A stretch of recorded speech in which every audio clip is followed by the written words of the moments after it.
right now. Yeah, we are live. Yay! Yay! Yes. So good night, everybody. Good night to Republic. That they will still be coming just now.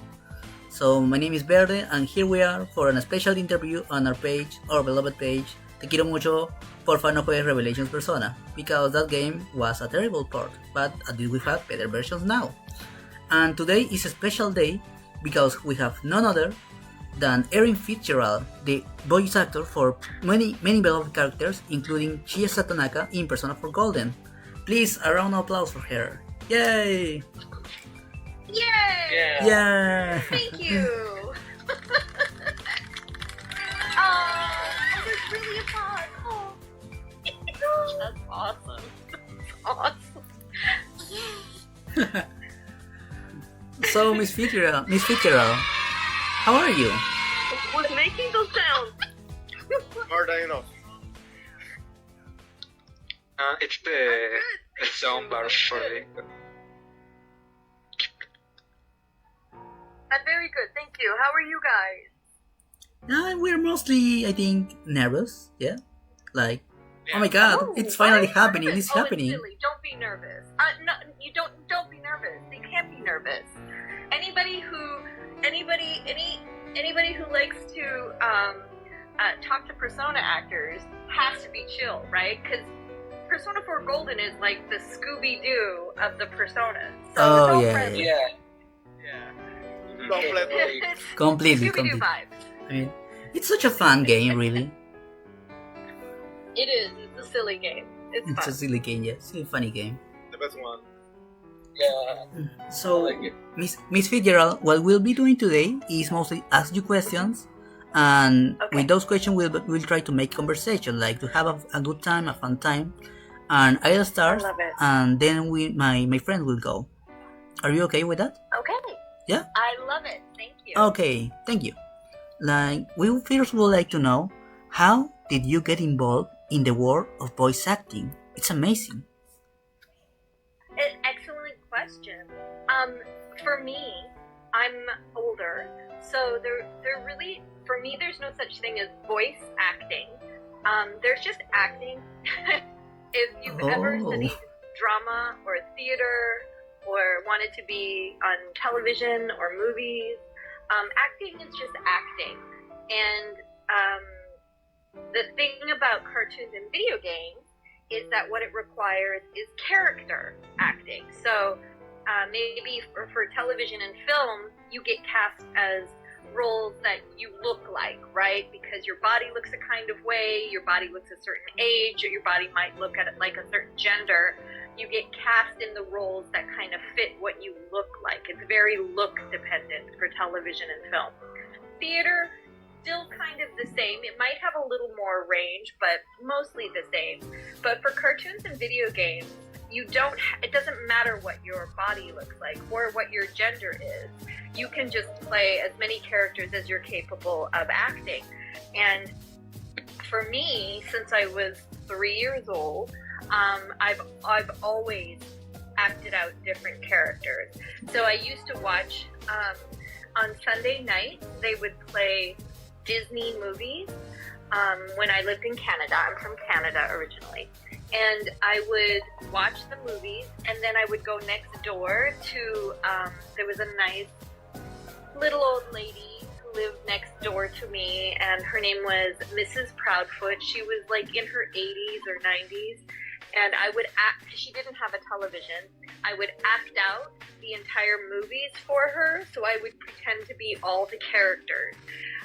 And I think I knew at that age, even though I didn't know what acting was, I knew that acting out stories and being different characters was something I really loved doing. So whenever I got the opportunity as a child, I would do different little skits or plays or little dramas. If there was something in school where you got to act something out, I would create it. I would write little stories and put my friends and family in it so that we would perform for parents and the neighborhood. all growing up. It was just something I had a passion doing. I liked entertaining people. I've always had a leaning to comedy and silliness and being ridiculous and making people laugh. I've always preferred that side. I mean, the drama is okay too, but I thought it was too easy to be serious and too easy to get to cry, because real life is serious and real life makes you cry. So Oh yeah. like, right? So I feel Right. laughing and making people laugh was actually the harder of the two. So I always I always watched like character actors growing up. So Robin Williams, I was a huge fan of. Whoopi Goldberg, Carol Burnett, Peter Sellers. I'm giving away my age. I don't know if you know any of these people, but these were people that were on TV when I was a kid, and their characters were so amazing. It just inspired me that I could do anything. Tracy Ullman was someone who did all these different types of characters as a woman, and I hadn't seen that many women be character actors. Lots of men are character actors, but women, it was harder to find. And then, so I ended up going to university studying theater. I studied theater acting, and I was terrible. I was not very good. No But way. they still let me stay. Well, I was new. I was just starting out, you know. I knew I was silly, but I took a lot of training. So I studied acting and did all of the theater program. I studied for 4 years, and I got a degree in acting. And then real life, after you finish college, university, you have to grow to a big city. And I moved to Vancouver, and I started trying to find work as an actor. And if you're an actor, you don't care where you work, you just want to work, right? So I didn't care if I was working in a theme park or a historical museum in costume or a theater show or television or film or commercials. Anything that allowed me to get paid for acting, I was willing to do. So I did all of that. And I found areas of acting that I didn't really enjoy the outside of the acting itself. I didn't enjoy, I didn't like being on set all day for television and film, a lot of sitting around and waiting before you get to act. And I have ADHD, so I didn't have the patience for that. I found that really frustrating. But I didn't know I had ADHD at the time. I just knew I was like, 16-hour days. This is the worst. And then a friend of mine who I was working with, because the city, as actors, when we're auditioning all the time for the same TV and movie stuff, we all get to know each other. And one of my roommates was doing a job where he was performing characters for television and film, but only it's the behind the scenes. So it was called looping, or in Canada we called it walla, with all actors. And so if you have like a TV show, a Marvel series TV show like Loki, and then all of those action scenes where, maybe there's a big fight in a shopping mall. Well, a bunch of actors in a room with a microphone are voicing all of the people in that mall, screaming and yelling and all of that kind of sound, all of the atmospheric sound. And those are just actors in a room acting those out so that they can fill out the sound design. So they needed women who could do a lot of different characters, and he got me a job doing that. And I started doing looping for a show called The Outer Limits, which was a sci-fi monster kind of show. And from there, I was working with all of these great character actors in Vancouver, and one of the actors named Michael Dobson asked me why I wasn't acting for cartoons. And honestly, I hadn't even thought about it because I was so addicted to cartoons when I was a little kid. That's all I wanted to watch. Cartoons only. I would watch cartoons in any language as long as it was a cartoon before I would watch live action stuff. I just loved cartoons. And it didn't occur to me there were actors playing the characters. I just thought, you know, Papa Smurf was real, Gem and the Holograms was real, Spider-Man was real. What are you talking about? So Like- when Michael Dobson asked me, why aren't you working for cartoons? He kind of had to burst my imaginary bubble, and he was like, well, you know, Casey Kasem played so-and-so in Scooby-Doo, and I was like, what? No, don't tell me who the actors are. You're ruining it. These are real. Like, it was horrible to me. I never wanted to know who the actors were behind the cartoon characters. I didn't want to know. But because he suggested it, the moment he said that to me, it was almost like every piece of my life and every experience I had all of a sudden made sense. Because here he introduced a job as an actor that I could have that used all my strengths: comedy, characters, and 4-hour recording period. I can manage 4 hours of that intense of a performance as opposed to having to wait around on set 16 hours. So it was just a dream situation. And so the very first major audition I had, after I put together a demo, and it's like back in the 90s, guys, so everything was analog. There was no digital yet. So to make a demo, it was very hard. And my demo was on a cassette tape, and it was a big to-do. And so I made a demo, and I got an audition for a cartoon called Ed, Edd, and Eddy on a channel called Cartoon Network that at the time was brand new and nobody had really heard of, and it was only available in America. So even though I was living in Canada and I booked this cartoon in Canada and I recorded it in Canada, nobody in Canada saw the cartoon for years and years because we didn't have Cartoon Network. So I was working on that show and then a bunch of other cartoons, and then around the year 2000 I moved to Los Angeles. But not because of work. I moved because I fell in love, and the person I was in love with moved to LA, and they were like, come and move to LA. And I was like, no. So romantic. And they were like, come on. So I did. I moved to LA to be with them, and we got married, but it didn't work out. However, strangely enough, my career worked out. So I moved to LA. It took a while. It took about 5 years of living here, and I did all sorts of odd jobs. I did all sorts of jobs you do before you find a visa, and it took a while to get a work visa, and then I got a green card. It took a while, and then video games started adding voices to them.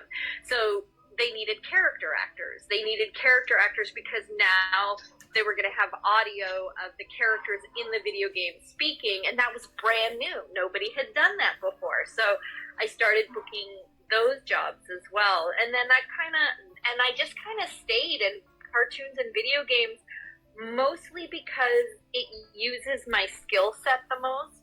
I'm able to really be an excellent character actor in cartoons and video games.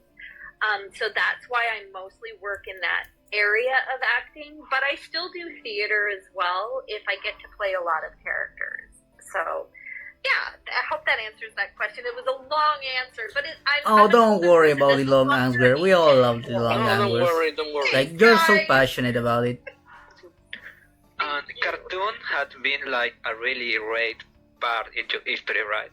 Like, they really inspire you to work as a voice actor. Which cartoons? In general, all the cartoons, like, they were like a great inspiration for you, right? Yeah, oh my gosh, all the cartoons, and any cartoon, like okay, if I loved the Smurfs and all of the Super Friends when I was a child, but even in the 90s, like, Mucha Lucha was one of my favorite cartoons when I first moved to America. And the Adventure Time series, I love Clarence, but I like kind of like really wholesome cartoons. I like funny, sweet, wholesome cartoons. I don't really watch the adult content cartoons, like those ones that aren't really my style in terms of as an audience member. And as that's someone okay. who We watched all it. have a ton of cartoons we like. Like, I really like Yeah. Ed, Ed and Eddie when I was a child. Yeah. And now that I knew you were in there, I actually went to watch the episodes in English. And wow, you're amazing. I think I will have Right. fallen in love with the character. Oh, it was my first job too, and I got to play both of the blonde girls. So I played May Caker. Oh, it's really nice voice. Oh, and I want to get some petrifality kind of stuff. And then there was Naz, the cool girl. What's with the styling clothes, Eddie? It's customer appreciation day at the candy store, and they're giving away jawbreakers for free. She was really cool. She was way She cooler was really than cool. me. She was really cool. There's even an episode Oh, where yeah. everyone I falls see. in love with her. Yes. Yeah. It's amazing. It's true. Also, I actually like a lot about your So- input about the production because when you said that about action scenes, like there's a bunch of actors in a room just doing all of these fighting sounds, I really never ever imagined it. Like that's great to know. Okay, so yeah, that is a really good question. Video games are very different from cartoons. For cartoons, you have all the actors in the same room together, and we're going through this. We get the entire script in front of us, and we read through the script once first, and then we go back to record everybody again and again. And it's really fun because you're in the room with these hilarious and talented actors. It's so much fun. It's very joyful. But because of video games, the scripts are so big for video games. They're so complicated because depending on the choice the player makes, the story might change and go a different direction. They cannot record with all the actors in the same room. They just can't. It's not possible. So for video games, you're recording just by yourself in a room with a director and a producer, and if you're lucky, the writer is also present because you need all three people to tell you everything that's going on so that you can have a great performance. Now, there are video games with big budgets that if they have a big budget, you'll get the script before you show up to the job and you'll get to read it. A big budget will when I'm in the studio recording my characters' lines, like for Persona 4 Golden, when I was recording Chie's lines, I got to see the lines of the other characters, even though I didn't hear the actors. I could see what they were saying, and the director was so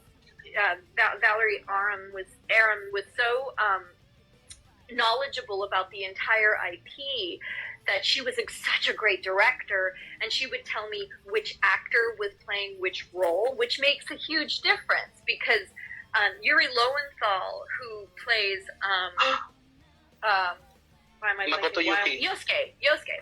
Yeah, he plays Yosuke. He's like if you look at our credit list, we were in a lot of cartoons together before we were in Persona together. So because I recorded in the room with Yuri on cartoons, we developed a very brother-sister relationship working in cartoons together. In fact, the first time we met was on a cartoon. I think it was Alpha Teens on Machines. And we just hit it off right away and became, like brother, sister, besties immediately. So when I was in Persona and Valerie said, Yuri's playing Yosuke, it was so easy because my reaction as Chie is my reaction to Yuri in real life. So every time I would see a Yosuke line, I knew exactly how Yuri would say it.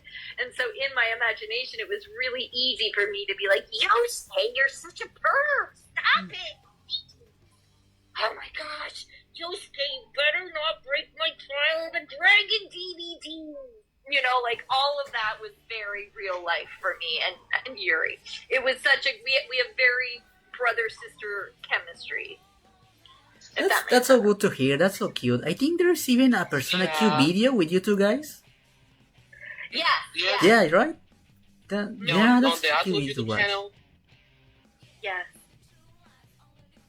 Okay, so I think so, yeah. think Kuse will go next. Or Yes. is it? When Persona 2 already came out. When Persona 2 already came out? No. Persona Q. Persona Q. Yeah, I remember they were doing a recorded interview with me and Yuri showed up. He did this on his own. He showed up with a hamburger for me so I could eat a hamburger, because you gotta eat more meat. Let's be serious. You're gonna do kung fu. You gotta have the protein, so you gotta eat more meat. And don't think, feel. So, yeah, that was really fun interview. That was so sweet that they did that, and I love that that's been recorded for all of time, because really that is my relationship with Yuri. He's such a brother from another mother for me. Oh, okay. That's so wholesome. It is. That's so wholesome. Sweet. Yeah. It's pretty sweet. Yeah. Yeah. On the interview, it was very noticeable, that kind of relationship, and it's very. It was real. Yeah, that's a real relationship. And I'm close with his family, like with his wife and his kid. Like I love all of them. They really are. They're the best things that have happened to me since moving to LA. Like, they're definitely some of my favorite people, if not, they're definitely in the top 3 of my favorite people. That's so cool, honestly.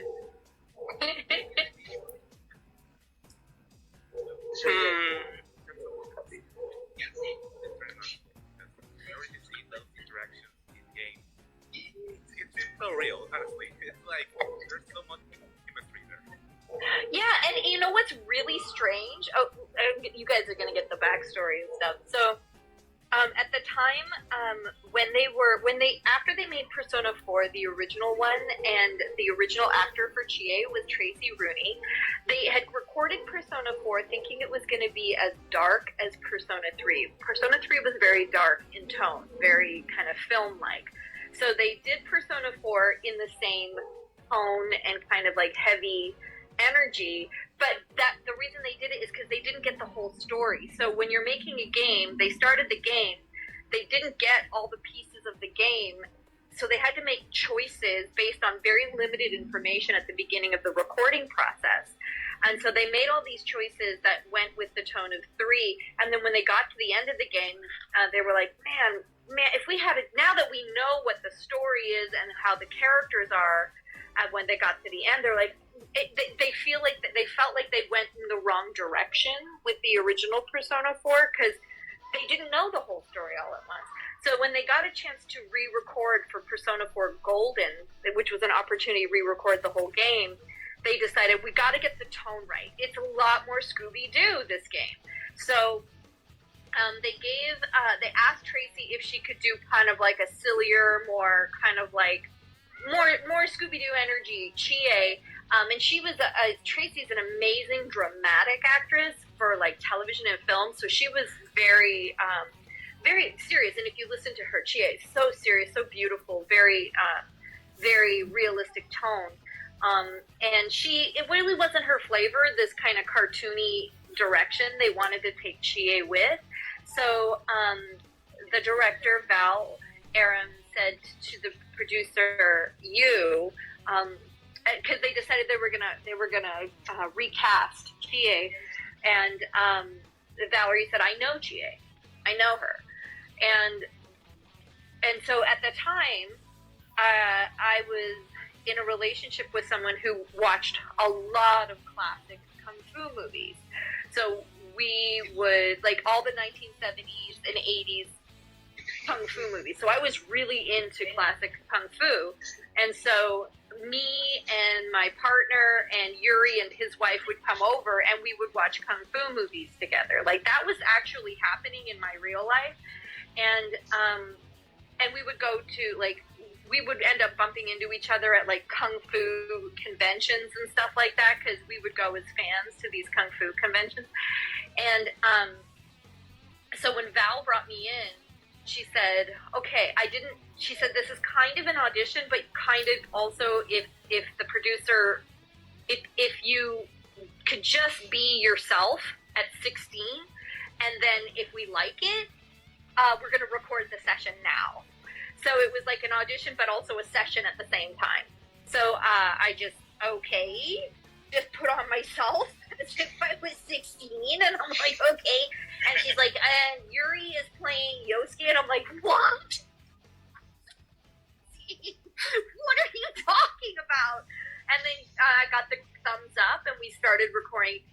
supporting Chie immediately. So all the kung fu stuff is real. All of that was already inside of me. So to get to play a character who could do kung fu, because I can't do kung fu, but Chie could, it was like a dream come true. Like I was like, oh, fantasy me at 16, but I also knew kung fu.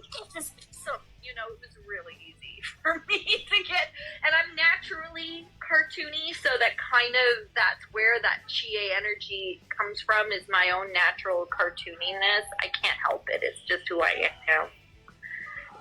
Yeah. I What a can great story. I can't tell what to say about the Persona 4 original voice actor.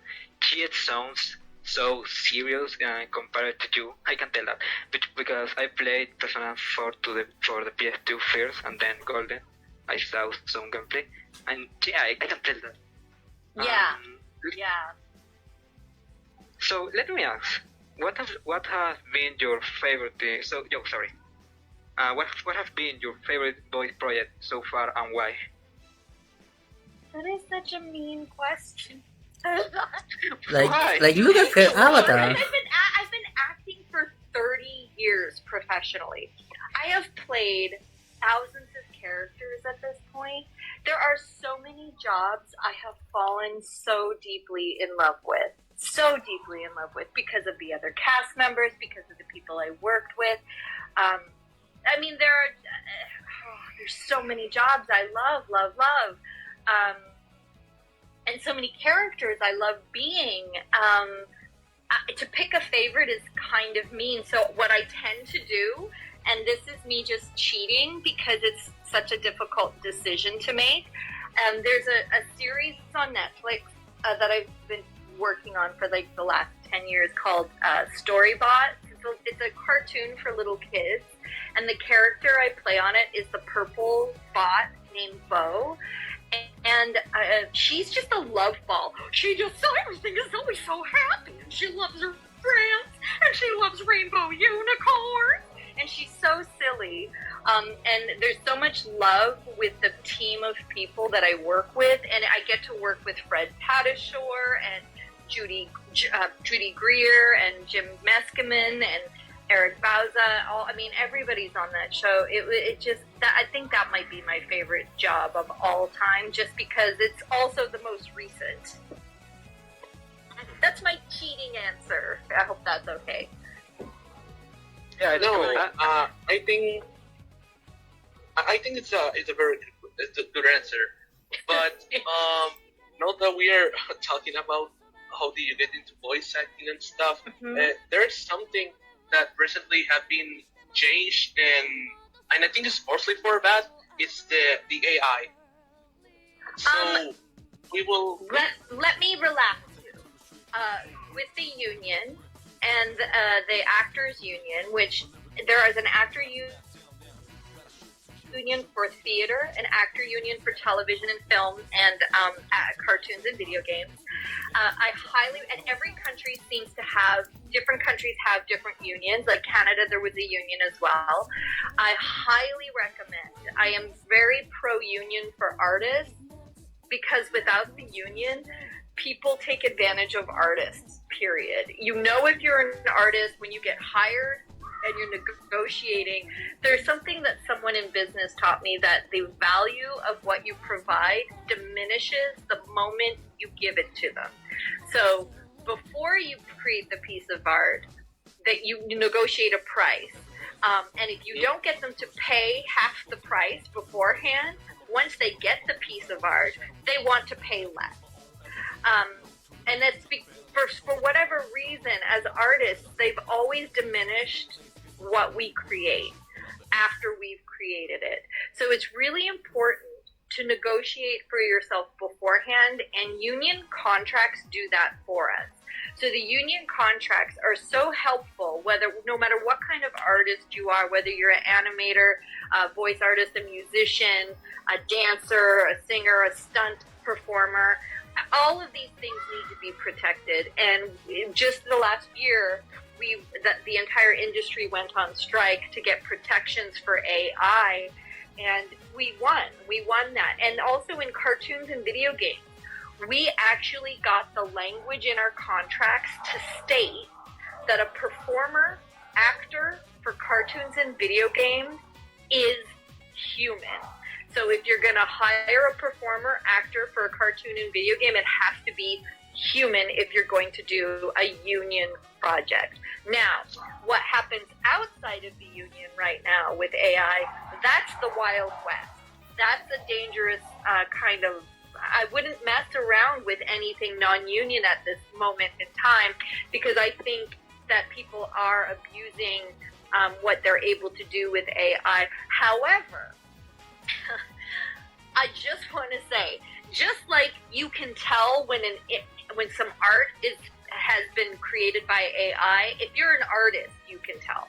If you draw and you create and you animate, you can tell when something has been created by AI, because there are things and rules that the AI does that it doesn't make sense.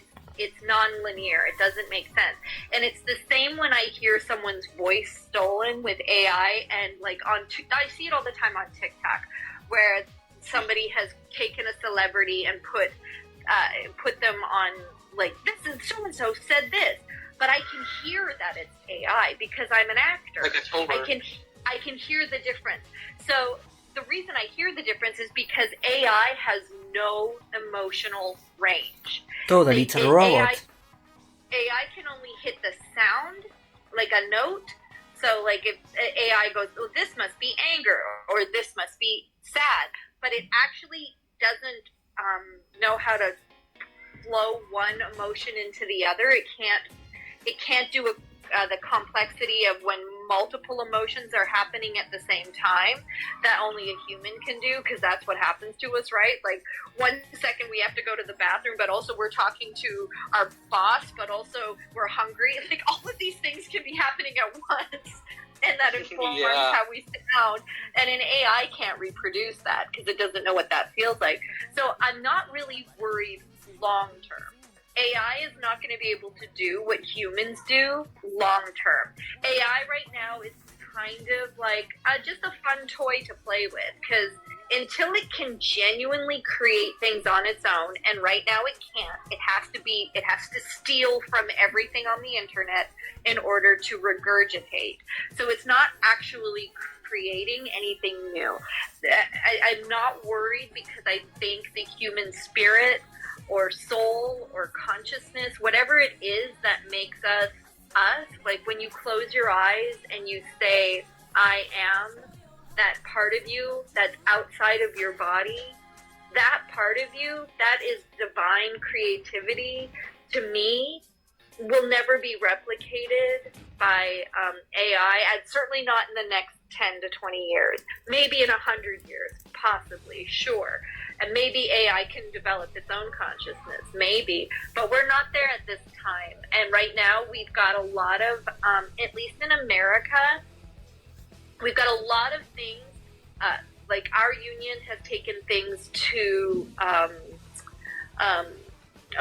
bills and stuff to pass laws in protection from AI for the working class human. So now we're dealing with humans versus AI, and it's going to actually, that language is now being introduced to be put into the laws of the land. So I wouldn't be fearful as a young artist. I would be hopeful, but also be sure to learn the language that people, so even if you're not a union artist or actor or musician yet, you can go to those unions and look at the contracts and look at the wording that they're using, and you can adopt that wording in your own negotiations with clients. Make sure that you're being clear about what you will accept and what you won't accept, and you're able to do that for yourself now. That'll protect you later, for sure, if that makes any sense. I hope that makes sense. I know it's a complicated issue. Okay. I could not agree more. It's really a complicated issue, and that's why we are so glad you have things so clear. You know, we were actually discussing things like, maybe this team is too serious, maybe this team is too uncomfortable, but you already had your position. We know you must have been fighting for this, And yeah, we are Yeah. in pretty much your position. Yeah, artificial intelligence is like a toy. We have seen Yeah. tons of TikToks. Like there's recently Persona TikToks, like with voiceovers from the series. But at the end of the day, you can really hear how fake they are. Like artificial intelligence can really make emotions, and we're glad to Exactly. know this. Some people in the comments are actually replying the same thing. I think we are all in the same lane, and we wish you the best against this thing with artificial intelligence. Thank you. Muchas gracias. Thank you. Oh, I believe in thank you. humanity. Your I Spanish believe is in great. humanity. Yeah, like I think you Yeah, said me the too. indomitable human spirit at some point. That was really inspirational. Yeah. Oh, good. I'm glad. I could not agree more in the what you said about an artist can easily spot something made out of AI, and it's the same thing with voice. And as an artist, I cannot agree more, and I can confirm that's true, totally true. Like sometimes scrolling through social media such as Twitter or X nowadays, you can easily spot something and say easily like, that's AI. Like no matter how many art styles the AI can take, it can simply not do what artists make. Like I can draw anything I want. It's the same thing with a voice actor. Like they can express themselves through voice in a way no one else could. And that is why the following question is: so far, speaking about a character, what makes a character, said character, in your career, is there any particular character, sorry about the repeated word, It's okay. Is there a particular character you found challenging to portray, speaking about human nature, personality, details, or so on? Yes. Great question, and thank you so much for using the term character instead of the term voice, because for me, the character for me comes first. So the body of I use an acting technique called the Alexander technique. So it's almost like I cosplay the body of the character first, then I create the inside, the spirit, their family, their relationships of who they are inside, and the voice is the last thing that shows up. And one of the hardest characters I ever had to do was for Persona 5. What is her name? I played Wakaba Kuko's Ishiki? mom. Yeah, Wakaba. Wakaba was such a horrible, mean, I've played villains before in my career. I played loads and loads of villains. But she was like a different level of cruelty. She was cruel. And she was so damaged for me to play that. She was so damaged. She was so hurt. She was so messed up. And I know that a lot of it was memory of her and you know, the game itself, but it was Wakaba was vocally stressful from all the screaming, but also it was really difficult to be that level of cruel. Again, I prefer comedy, but I can do drama. But she was a whole. I hope she horrified you as much as she horrified me. Yeah, she did indeed. I remember when I was talking with my friend Odin. I was playing P5, and I remember when I was talking with this guy, he said, "Hey, Erin, the same voice of Chie, voices Wakawa," and I was like, "Excuse me, what?" I could not believe it. Yeah. I was like, "Wait, that's you?" Yeah, and it was a genius casting, right? So genius of them to put me in something so opposite of Chie. It was so kind of them. Yeah, it was such a great. I had a great time in terms of I had to go deeper. I had to push further. I had to, I had to use all my acting techniques. I had to use everything I had learned up until that point in order to, because I wanted her to be terrifying. I wanted her to legitimately be terrifying. And you achieved it. Congratulations. Thank you. I appreciate Yeah, that. congratulations. You made a good job. Thank you, guys. I appreciate the kind words. Thank you. Rookie? Anyway, Rookie. Whenever you find Rookie, where are you? Character. Yeah, I'm here. Can you hear me, guys? Yeah. You're a little quieter than Yeah. everyone else, but I can hear you. Sorry. It's okay. Sorry about that. Oh, that's better. Thank you, Yeah. thank you. It is my microphone. I'm sorry. Yeah. It's so okay. when you're given a character, what is your process to find a voice for this new character? Because I imagine going through this walkabout process was probably a lot to work out. As I mentioned before, I actually don't think about voice. I imagine what their body looks like. What does it feel like to be them on the inside? So for Walkabout, it was more about finding the anger inside of her, and once I have the inside of the character, the voice. Here's the thing about the way my vocal cords were built. They have, in terms of the singing range, I have a very large range. So my job as an actor is just to make sure my vocal cords are exercised every day, so I have the full capacity of the range that my vocal cords can do. But I don't have to think about sound. My goal is when I become a character, the sound that comes out because of the way their body, their breath, their lungs, their shoulders, their guts, their legs feel, that decides what the character sounds like, and my vocal cords just obey to the personality that's coming out of me. That is the weird, I know that sounds strange, but this is my process and how it works for me. So, for example, if right now, I'm going to stand up, and if I imagine the bottom half of I'm going to become an orc with big legs, big belly, big chest, big shoulders. And how will you dub them in? Yeah. Now I can be who I want to become. So yeah, it starts with the body first, and then the sound just comes. Does that make sense? Yeah. Yes. Yeah, what a great technique you have.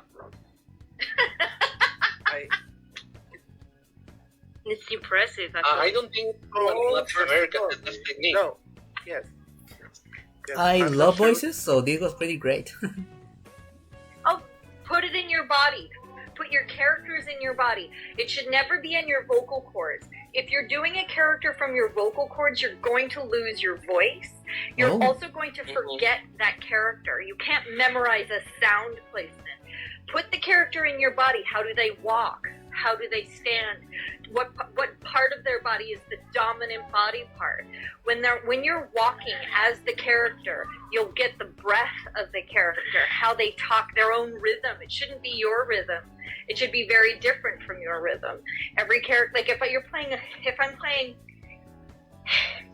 If I imagine that I'm just a little kid, and if I had the lungs of a little girl, these are little lungs. They're not like grown-up lungs at all, so it's different when I'm breathing.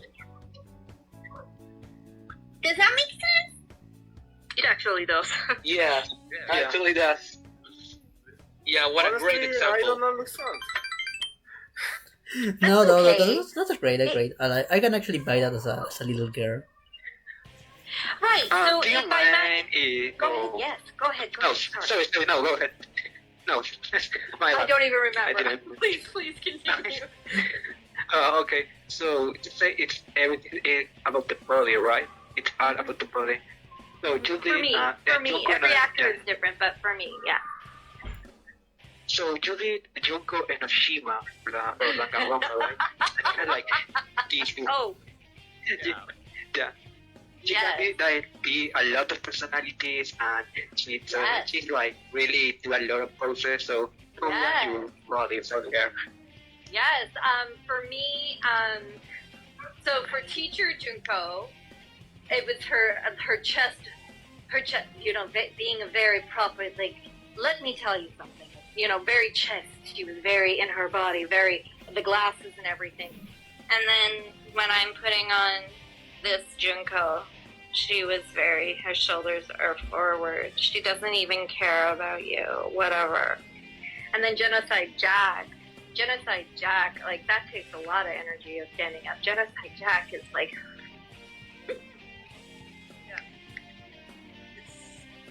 Character. Those two are really extreme characters, right? Like, yeah, they must require a lot.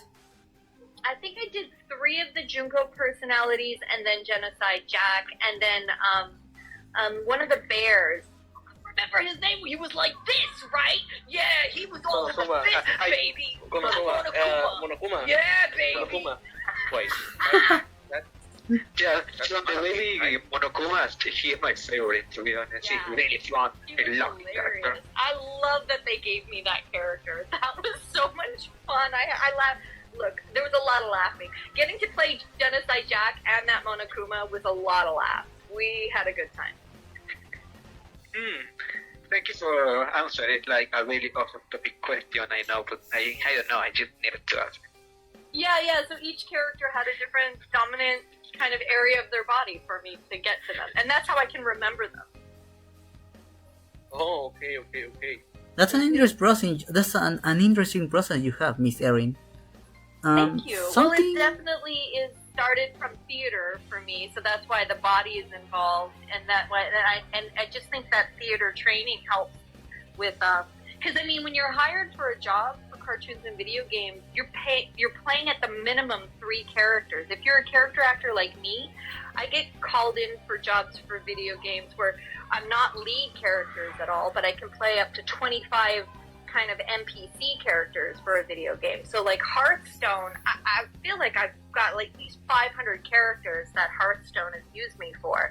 I've got lead characters in Hearthstone, and then I've got all these ancillary kind of additional cards for Hearthstone. Like so many, but they use all of my character acting abilities. It's so much fun.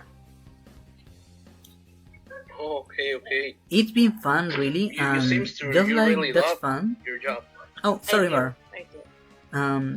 We know that Persona 4. I think we know it was a really fun experience, and we really liked the character of Chie. Something like our followers have been typing this on and on, and we would like to know, like, who was your favorite character in Persona 4? Like, this might be a bit obvious, but we still want to ask. Look, I think it's pretty obvious. Yeah. Guys, if you Yeah. didn't figure it out, I don't know what to tell you, but my bestie of all in the universe, the person I love the most, I am her prince for the day I was born till the day I die. Amazing. Oh, Yeah. It's got me! She's the one and only you Chie can come Satonaka. forever.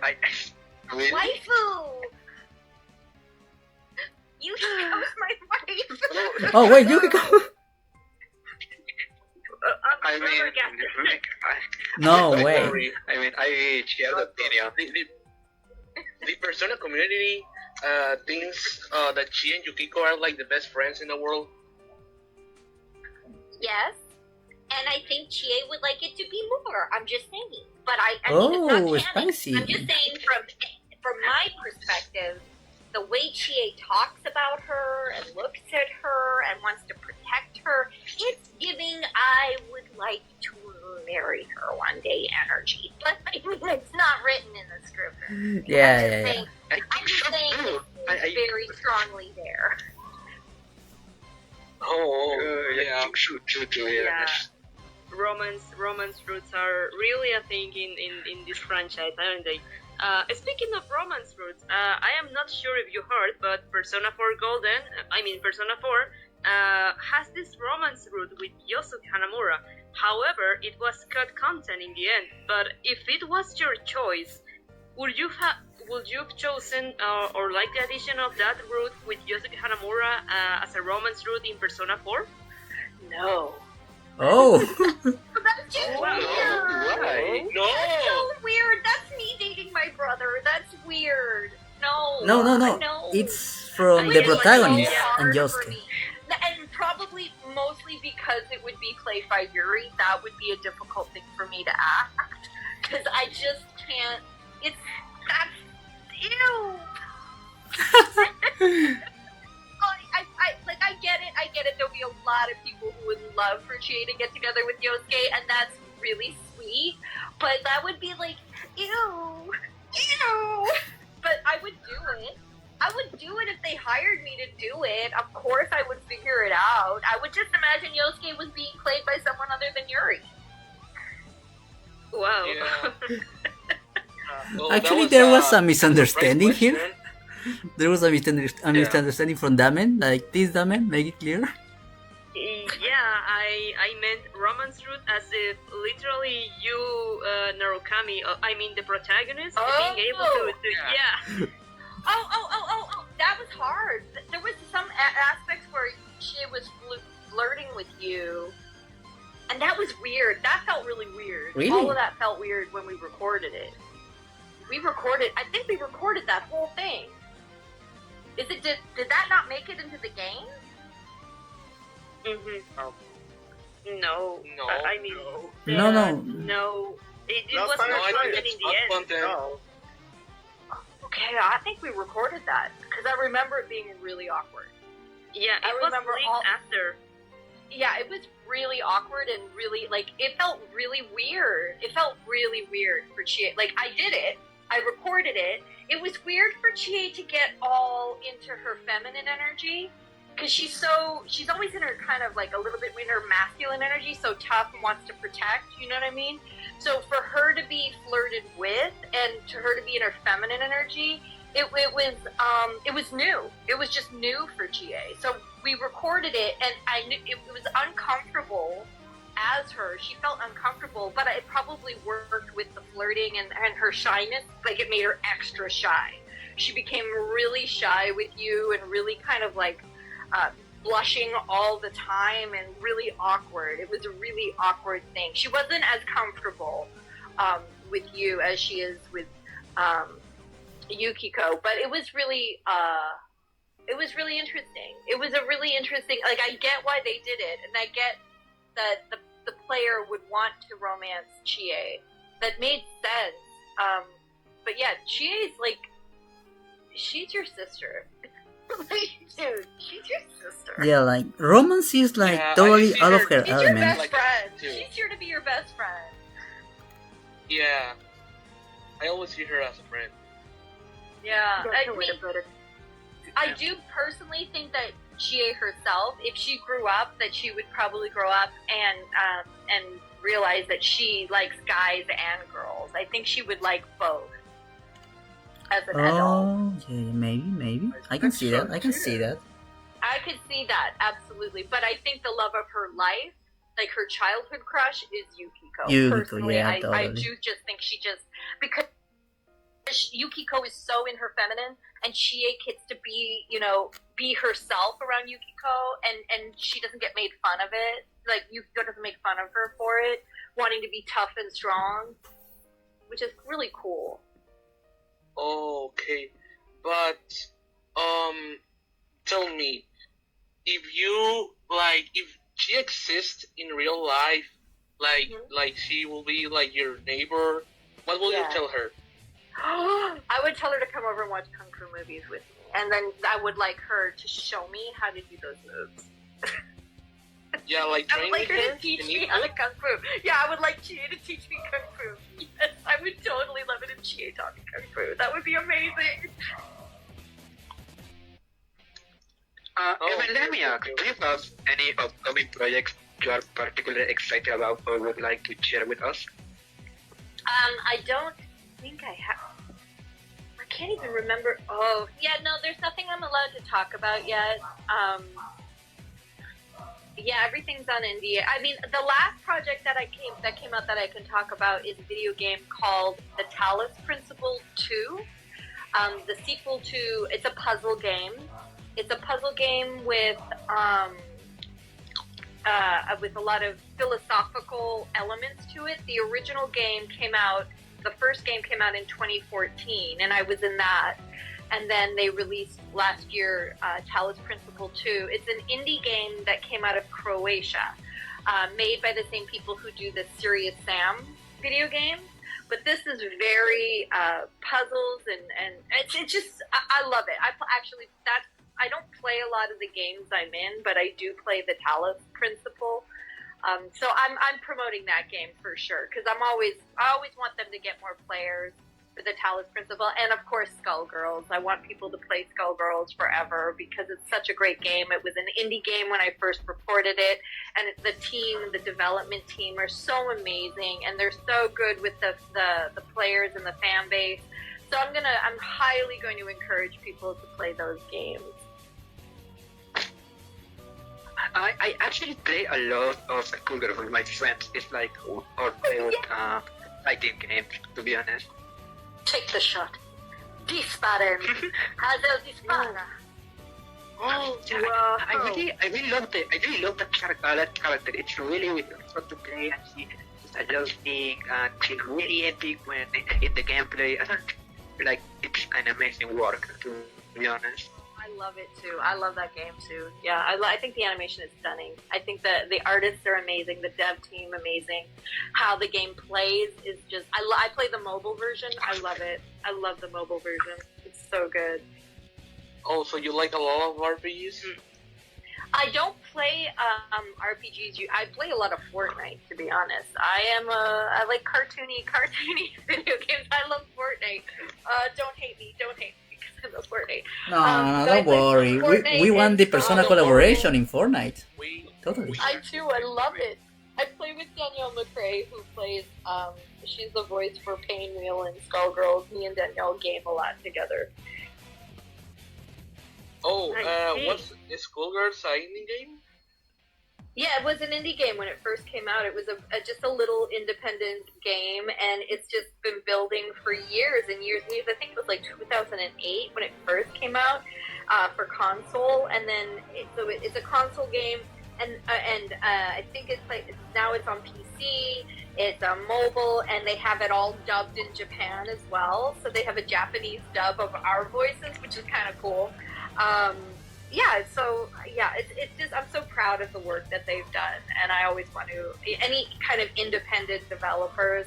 I'm a big supporter of independent games, independent animation. So if anybody's out there who's working on something that's indie and they're looking to, if they could use a little bit of clout from an actor, I volunteer my services for indie games and cartoons a few times a year, so to help people, because you never know, like with Skullgirls, who knew that was going to blow up? In fact, when I recorded for League of Legends, that was an independent game when we were first recorded for it, and now look at them. They're huge, but it was just a little indie game when I started. Yeah, games like Minecraft, Cuphead, they started as an indie game, and now they're big hits. Yeah, it's wild, right? Yeah, you never know. You never know. So if you're creating something out there, you never know. You could be the next big hit. You did Sona for League of Legends, right? Sona and the original Janna. Yeah. Oh, wow, I didn't know Janna. I knew about Sona, but I didn't know you did Janna. Mm-hmm. Oh, that's cool, actually, with all the experiences that you had. So there's all these many characters from indies to visuals. Can you share any anecdotes from voice acting or an experience you had with the Persona fandom in general? Oh, there's so many experiences. It's wild going back over everything. Like, I don't even know. I mean, I guess my favorite thing that I used to do. I used to be, back when Persona 4 was really, really hot, I used to get invited to conventions a lot, and I really loved meeting gamers in person at the convention table. Like, meeting fans of the work that I worked on, because I'm a fan of the job, and they're a fan of the project, and then we just get to kind of fan person out together at the table. I really enjoy that. That is one of my favorite things, going around the world and meeting people from all over and just seeing how many people actually see the piece of art you put out. Because, I mean, we record in a little booth, right? Like in 2020, I recorded everything in my closet at home. So you don't get, it's not like live theater where you get an immediate reaction from the audience and you know people like it or hate it. It takes a few comments on the internet isn't the same thing as meeting people and people telling you their story. It's the people who play the games and watch the cartoons and the stories you guys tell me that hits me the most, that opens my heart the most, that makes me want to do this job more. So keep going. It's important to know that the art and that the artistry that I'm putting out in the world matters. I need to know it matters, otherwise why am I doing it? And I don't mean it for like, oh, my ego needs to be bigger, because it doesn't. My ego is plenty big enough. But just to know that I'm just like, well, they say that a painting isn't complete until someone looks at it for the first time, and it's the same with acting. Your job isn't complete until someone experiences the acting, so that there's the audience is just as big a part of the piece of art as the art itself. You need the audience to respond, good, bad, ugly, whatever. But that's what makes what you do more real and matter in the world, I think. So I love that part of it. Like, I have so many experiences of being on the job and laughing till I cry, and jobs where I'm sobbing my eyes out because my character's story was so dark and sad. And my job is intense. It's when I finish the job, on any day I'm recording, my clothes are soaking wet from top to bottom. It's like I've been to the gym for 4 hours. It's just exhausting, but it's so satisfying. I love what I do. I don't know what I would do if I wasn't doing this, because this is the only thing I'm really good at. No, you have so much talent, Erin. Like, as you said before, like, you have done so much for the industry, for the voice acting industry. I think even for the theater industry. Like, yes, I really enjoy it. I really enjoy what I do. And I like working with young actors. So I started doing private coaching with actors over the internet, and that has been also sad. I love actors. I love being around actors and watching actors work. It's just such a great art form to me. I love this art form. You see, you teach them the techniques, and you see them growing up and become a talent and a star. Yes, that's pretty all cool. of those things. Well, it's not even the star. Being a star is not a thing. That's an illusion. There's no such thing as being famous, really, because this is what I know. People forget very quickly. People forget you very quickly. People only remember the last thing you did, right? So, for me, acting has never been about being popular. I've been popular, I've been not popular, but my job doesn't change. My job is always do characters, be characters. Some characters I've played become famous. Some characters I've played nobody's ever heard of. Some of my favoriteest characters nobody's ever seen.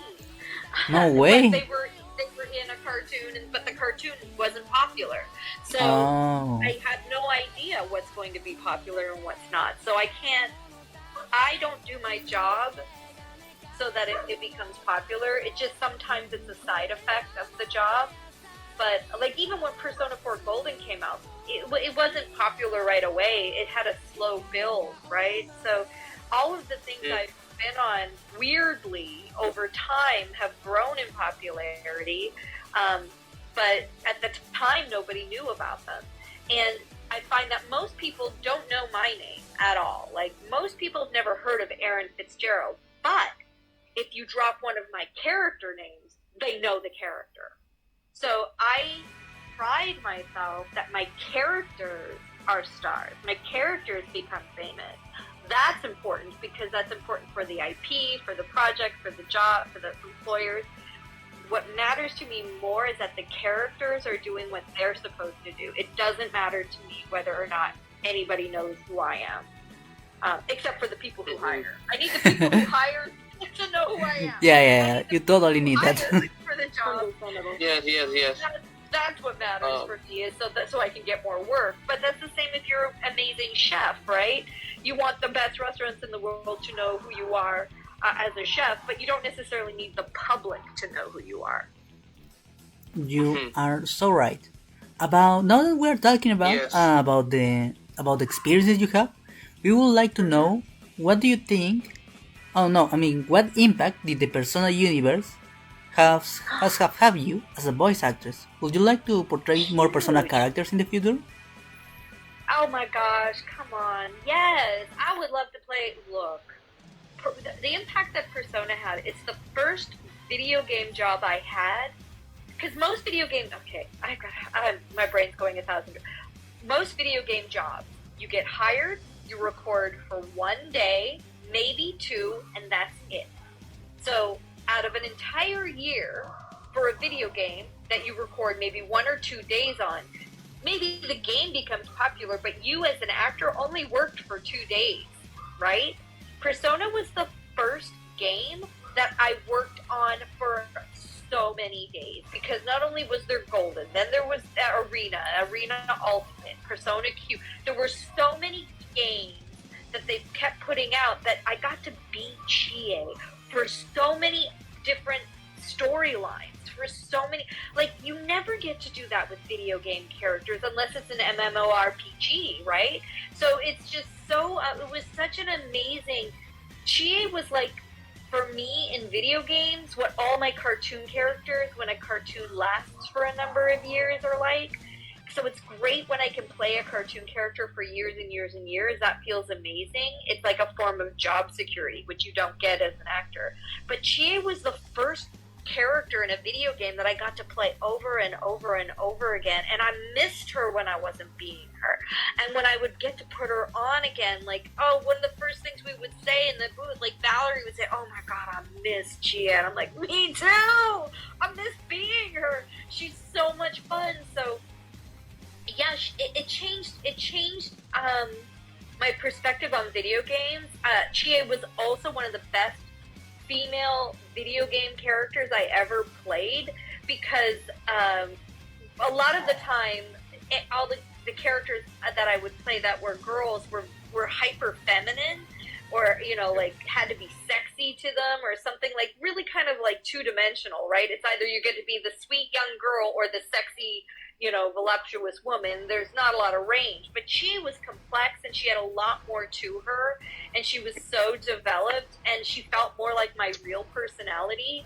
That was such a big deal to me. That was such a huge impact, to really kind of, like, get to be myself in a video game. You know what I mean? Like, it was such a huge deal. And I loved working with Atlas. Like, Atlas and I got to put out a lot of games through Atlas. I was really, really blessed for a long time. I haven't been called back in since that Persona 5 game. So I do find that everything goes in cycles in the acting industry. And now that I'm a certain age, I think I might be cycled out as a woman. But, well, it's possible. So I don't want to get anybody's hopes up that I might be in anything in the future, because I might not be. But even if I'm not, even if my legacy with Atlas is exactly what it is, I'm so grateful. I mean, the amount of work I got to do, and the amount of great characters I got to put out in the world, and I'm including Catherine, like getting to be Trisha the Midnight Venus and Erica and Catherine. Loved those characters. That was an amazing experience. Midori in what the heck? Demon Survivor. I can't remember the name of the game. Demon Survivor Overclocked. Yes, Midori. I was Midori, and she was insane, and I loved that character so much. She was so hyper. It was so intense. I was in a lot of Shin Megami Tensei before too. So, like, and I'm in Dragon's Crown, like, dude, so much stuff. I can't complain from the amount of work that I've had through the Persona franchise. And of course I would love to be a part of any Persona, anything in the future, but it's okay if I'm not. It's okay if I'm not.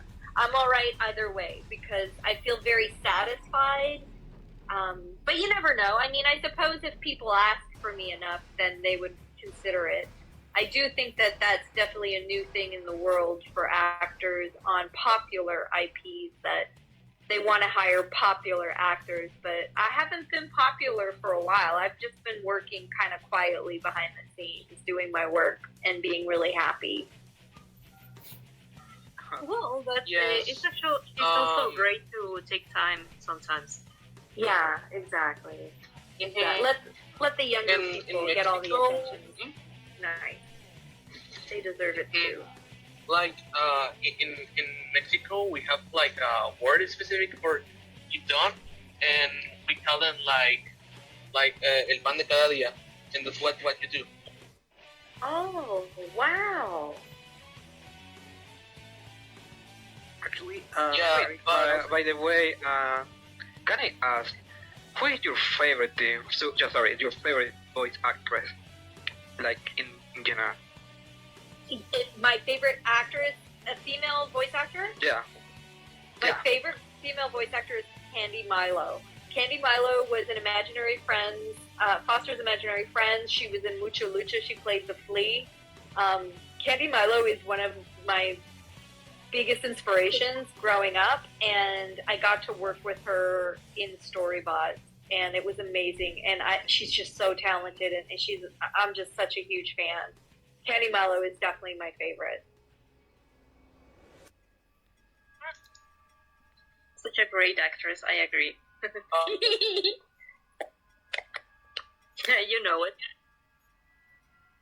Hang on. 1 second. oh, you hear me? Yes. Sure. Yes. Yeah, I don't can worry, hear don't you. worry.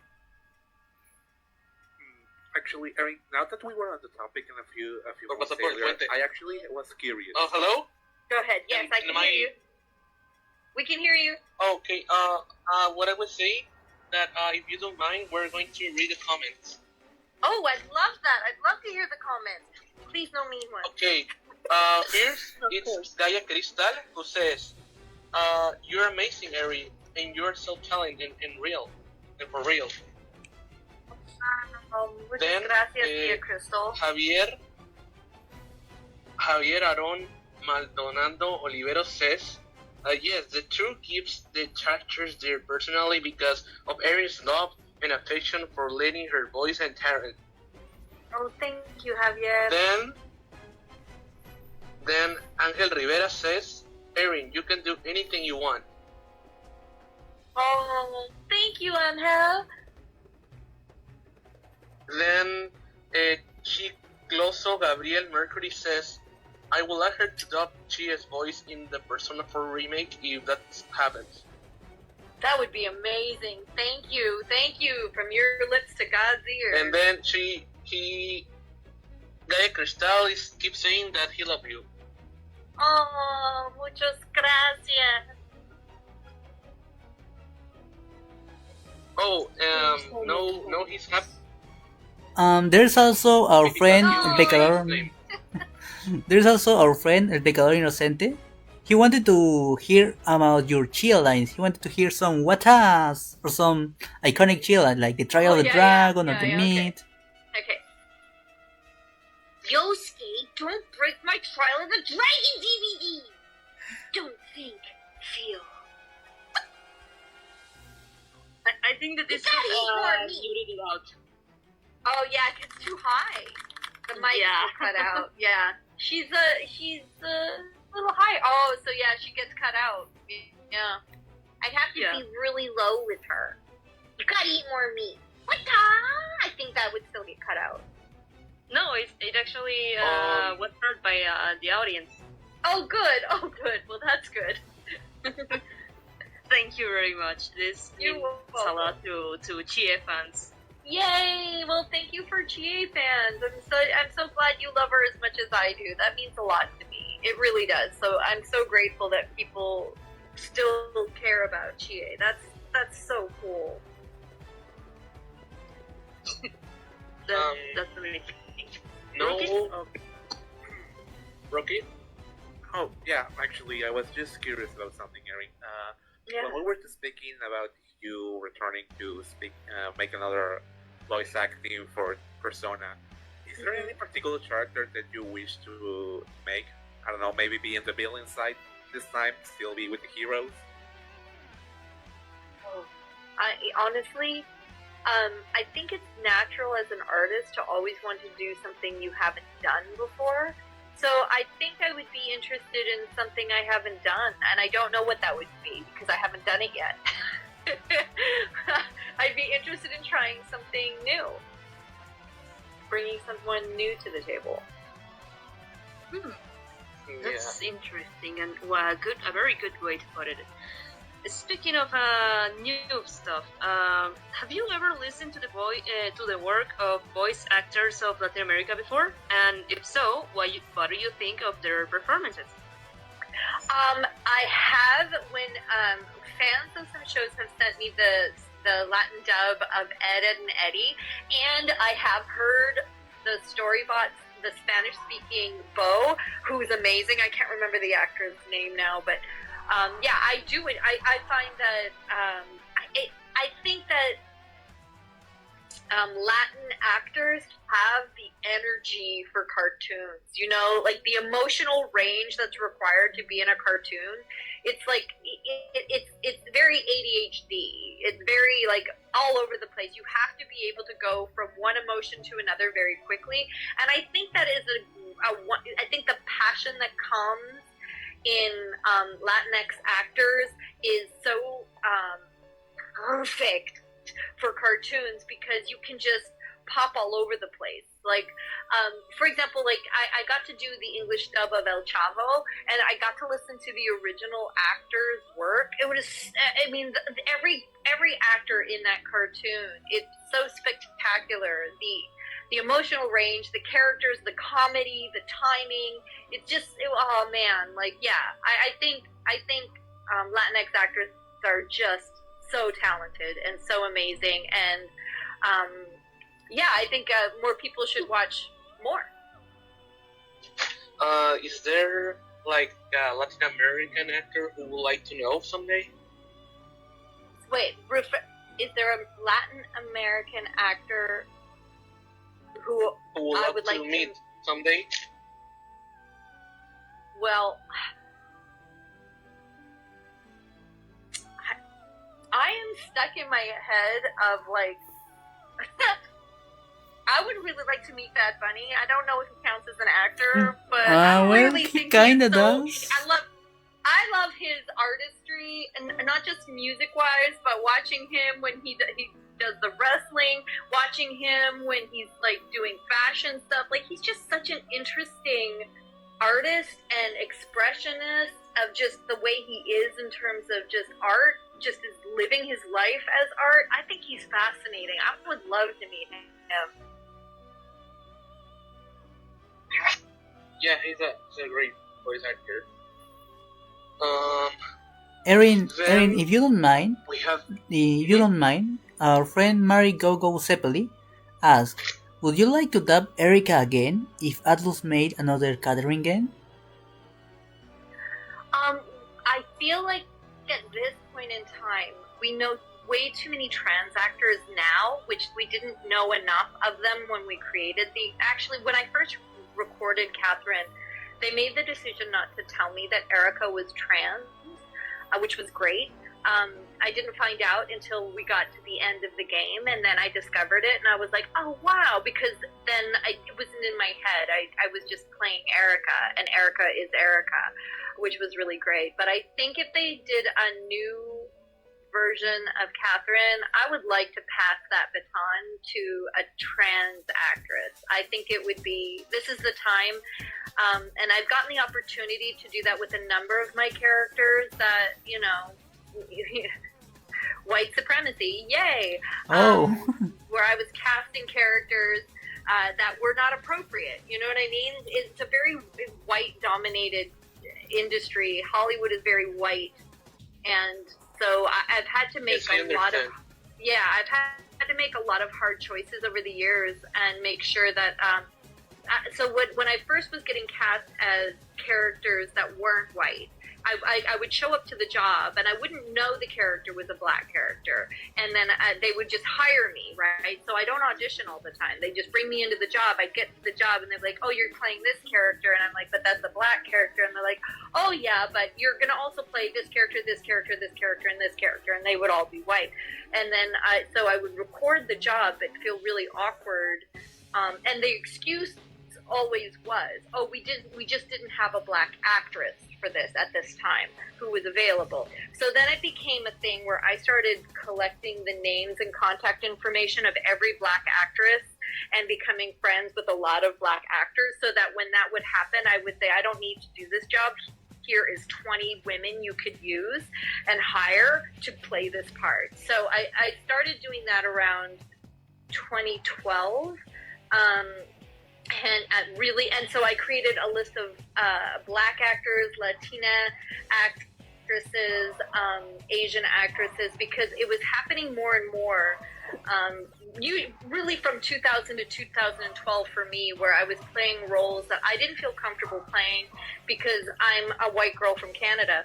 So I started just doing that. Started sending to casting people like these lists of actors that could be reading for these roles instead.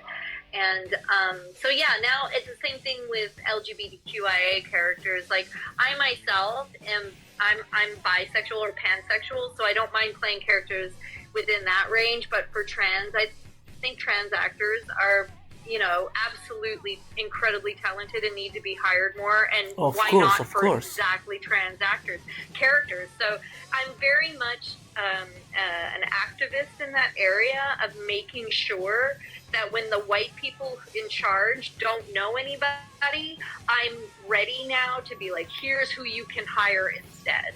So that's probably why I have been stepping back and kind of living in the cartoon world, which is very comfortable and satisfying place, because I think it's time right now for all of the actors who haven't had the opportunity for the spotlight to get the spotlight shone on them, because so much talent that doesn't get hired because of the kind of whiteness of Hollywood. And I think it's changing, but they need to do a lot more. It needs to be a lot more still, especially with Latinx representation. You know what I mean? Like there just needs to be more, period. You're right. There is really not enough representation sometimes. Mm-hmm. Erin, did you know? Oh, sorry guys. Erin, did you know that recently Persona 3 got a remake called Persona 3 Reload? And just as that game dropped, there is people already saying, oh, Persona 4 remake next, we want Persona 4 rerun. Would you like to see a remake of Persona 4? Or maybe do you think that that game is already good, it doesn't need anything else? Look, I know that we live in a period of time where everything gets remade, and I don't mind if Persona 4 gets a remake, but I don't want anyone else to be Chie. Please let me be Chie. Please don't recast Chie. Yeah, please don't recast Chie. I'm still alive. You know what I mean? I'm still alive, and I can still be Chie. Like, nothing has changed for me. Like, I'm here, I'm working, so if you do a remake, please hire me, because I don't want anybody else to be me. That would break my heart. That would break my heart. I think it would hurt too much. After all of the games that I got to be Chie in, if they did a remake of anything and they didn't hire me, I don't know if I would recover from that well. I think that would break my heart. But it happens all the time. I get my heart broken a lot. So I'm used to it, but I don't enjoy it. Because it feels insulting. It feels like, why can't people, if the actor's still alive and working, why are you not hiring the actor? I don't get it. Yeah, that's totally a point. And I believe we all agree, we in this call, and the audience agrees that there is no one who can embody Chie better than you. For example, Odin in the comment says, I love your performance as Chie. She really was the one and the biggest highlight of my playthrough, and set a bar that hasn't been met in other Persona characters, or really characters in general. She and the rest of Persona 4 cast has so much soul. I wish you nothing but the absolute best of your life and career. May it be graced with wonderful experiences. Thank you. That means a lot to me, guys. Like, seriously, that means so much to me. I really appreciate it. And honestly, like, they're gonna do whatever they're gonna do with their IP, and I am so grateful that people have heard my performance as GA, and just all that really those kind words. Like, oh man, it feels really lovely. Thank you so much. It means a lot. I really take it to heart. Thank you. Yeah, I love your interpretation of Chie, but if you had the chance to do like the voice for the remake, would you change anything, or would you say your interpretation It would depend on what they were doing with her. Like, if they changed her at all, if they changed anything about her life, or it would have to be like if they wrote the script differently, if there were choices they made that was different. Like, it would be. Yeah, I'm open to making adjustments if they need adjustments. You know what I mean? Like, it would be interesting. If she was older, that would be interesting. I remember there was talk years and years ago. It was just kind of like, oh, imagine if they did a Persona game when everybody was grown up. I'm like, that would be so cool. That would be so cool, great. Grown up with all the characters. Yeah, right? Like, it was just, we were just fantasizing. But it was such an interesting conversation. I thought, yeah, I'd be interested in that. I'd be interested in all of that, for sure. Like, in the Persona fandom, after Persona 5 came out, people wanted to see a Persona 5 arena. And a big reason for that was actually that, like, we want to see the Persona 4 characters again. Like, we saw the Persona 3 characters as grown-ups in Persona 4 Arena. That's right. Right, that would be so cool. I want to know what else happened to Teddy, what happened to Chi, what happened to Yukiko. Right. Right. I wish Atlus just kept that. Yes. I would love that. And like I don't know if we see a Chi or someone of the Persona 4 grown up. What kind of voice will you put Chi if she were like an adult? I don't know. I couldn't do it right now because I don't know. I would have to play with it. I would have to play with what would her body feel like? What would she have been through? Like, what had she been doing? Like, yeah, I don't know yet. I don't know. That would be fun to explore. Oh. A lot of people think Chie will be like an officer when she runs up. What do you think about that? What do you think will be Chie's profession when she is an adult? Well, I know when she was younger, she definitely wanted to be a police officer, but if we made something with Chie grown up, is it grown up in 2024 based on everything that's happened in the last 4 years? That would be rough. Would that change for her? Yeah, I don't know. I feel like I don't know what her perspective would be. I don't know. It would look. I would love to be in the writer's room and find out. I would love to see where they would take her, because I don't think she would. If she did become a police officer, if she was in modern, current times, I don't know if she would have stayed being a police officer. Well, there's always headcanons. Yeah, I don't know. But I'd be fascinated to see what a writer would create. I think we have to keep in mind that she, as a police officer, is still in a different context because she lives in Japan, and what we have I'm sorry, what we have mostly seen about police officers, it's been, I think, in America, but maybe the context in Japan is a little different. So if they go with that direction of she being a police officer, I would like to think that the concept is like way better in Japan, and she's mostly just there to protect the town and protect the people she loves. Yeah, but it's all about protection. It's all about protection, yeah. If she can keep that noble goal, I think she will be fine. Yeah, I like that. I think that would be beautifully written. Yeah. I like that a lot. Speaking of beautifully written, about you already talked about how it was your experience of voicing Wakaba and how it was like exiting your comfort zone from your career and what you usually do. But how about has there ever been a character that you voiced out? Not about. I mean, how do I say that? How shall I put this? Not in a way like you don't like the character. It's not about that. It's like more like voicing the character out. Like you just get out of the studio and after recording a whole session, and you ask yourself, what did I just voice out? What did I just Yes. Yes, Diablo, the recent Diablo 4, there was, I don't remember what the character's name was, but there was, man, that was a dark video game, and I recorded this character who was such a sad story, and so it was such a dark journey. I remember the character was crying, I had a monologue, the engineer was crying. It was the one from Nier Automata? No, Diablo 4. Diablo. He got his hopes Never up. mind. The description was identical, so that's why. Well, Oh, no, I thought Nier Automata actually was fun. Oh, really? Nier Automata was, yeah, I played Beauvoir in the first one, the I am beautiful robot monster boss. That she was fun. And then in 2, the little girl, even though the little girl had a sad story, it's still not as dark as what I recorded for Diablo. What I recorded for Diablo was really dark. It was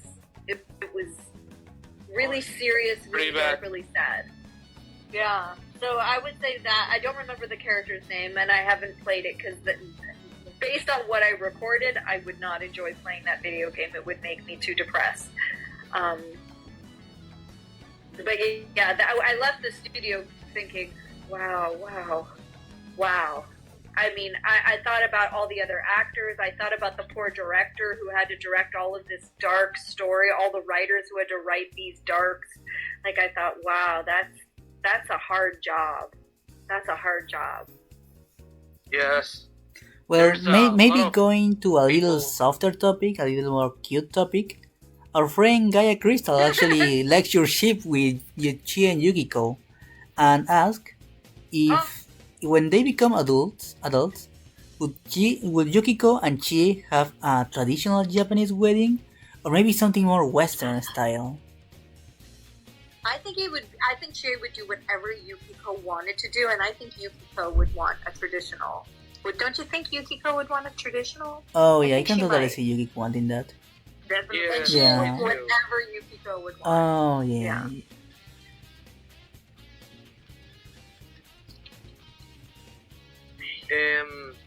But tell us, where's your favorite music? Like, what kind of music do you hear? I love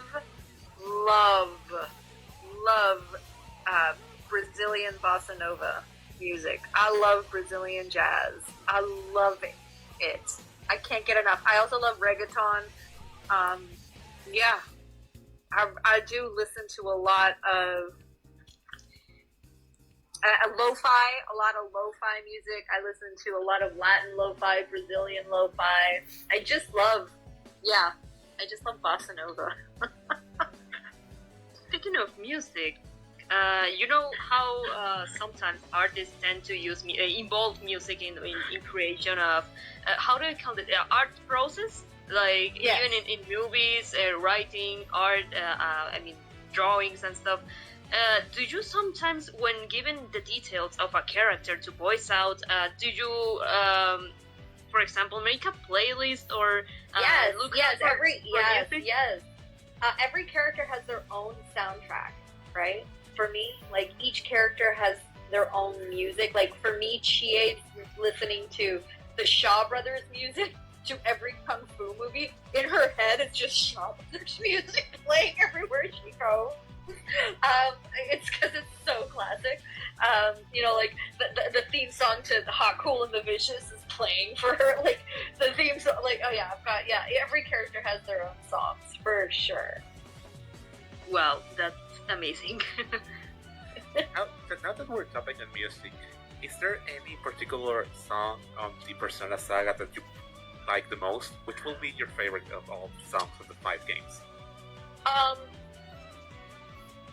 am a huge fan of Lotus Juice, and we met at a convention and we became friends. And so basically, I listened to all of the songs that he had a hand in all the time. I couldn't pick a favorite out of all of them. They're all great.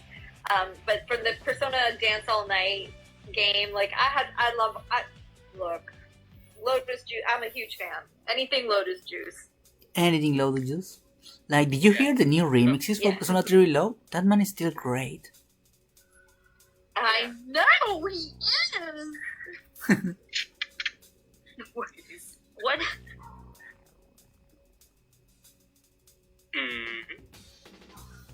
Damen, did you say something? Are you okay? No, I asked what happened. Like, I got lost for a second. I didn't hear the question. Oh, okay. Oh. Well done. Oh, and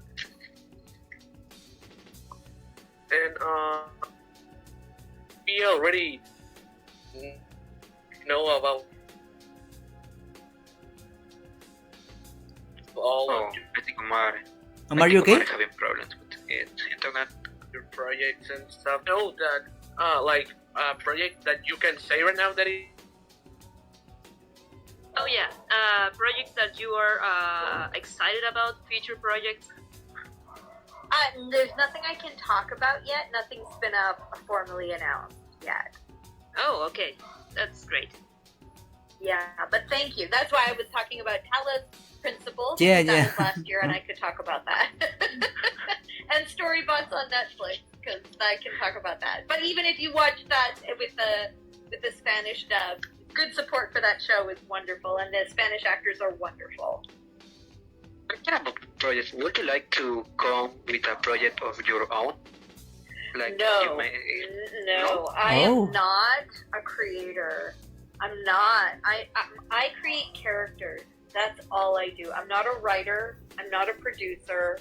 I might be a good director, but I just love creating characters. And I like working with actors. So, no, I've never had a big vision like that. I have friends who have that, who are talented in that way. I just don't have a head for it. I've never... I mean, I guess I am doing, so I do a theater show. It's a one-person theater show, and I'll be touring that next year in, I think, North America. And I guess I put that together myself, but I don't like that process. And that's the only show I'll ever do, is just that show. So it's really surprising because it seems like a really creative person, and I don't know. I think with a proper team, you could do amazing things. To be honest.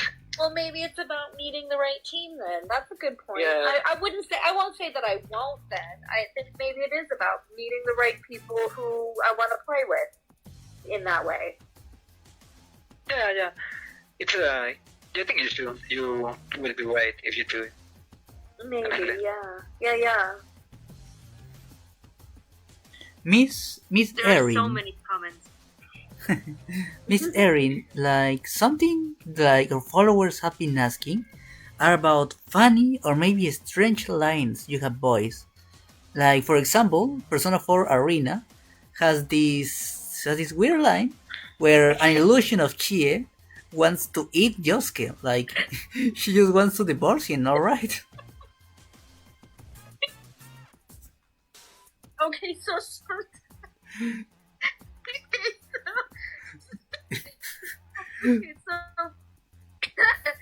you have to understand the team of people that I got to work with for the Persona games. Like, we became very close friends. So when you're at work and you're with your close friends, sometimes you just make weird things up while you're just recording. I just, sometimes I do silly things behind the mic. Never do I think they're going to put that in the game. There's been a few times where I did something ridiculous and silly, and they put it in the game, but I didn't know until, years later, and fans Wait, sent really? me the clip, and they're like, yeah, of course wow. I don't know, because I didn't know that they... Look, sometimes I'll be like, okay, I got to do a crazy thing first, and then I'll do the take you want. Because sometimes, like I said, I'm a comedian inside of myself, so I do things to make myself laugh. So I'll do a take that I know is ridiculous, that they're never going to put into the game, but sometimes they put it into the game. Oh no. Oh. And I'm always, no. actually, I'm not bothered by it. I find it, I usually find it hilarious. I'm like, I can't believe they chose that take. I'm so happy they did, because it cracked me up when I did it, but I never thought they'd put that in the game. Wow, I really had no idea. I thought they were just That's going to super follow the corset. script. I thought they would just follow the script, but like, that shows how amazing you are. Like, you do something funny, something clever in the spot, and they are like, oh yeah, we have to put that. We have to put that. Yeah, it's Yeah. fun. It's nice that they have the freedom to do that too. It's nice that yeah, it's nice. I love it when stuff like that happens. It feels much more organic. It's fun.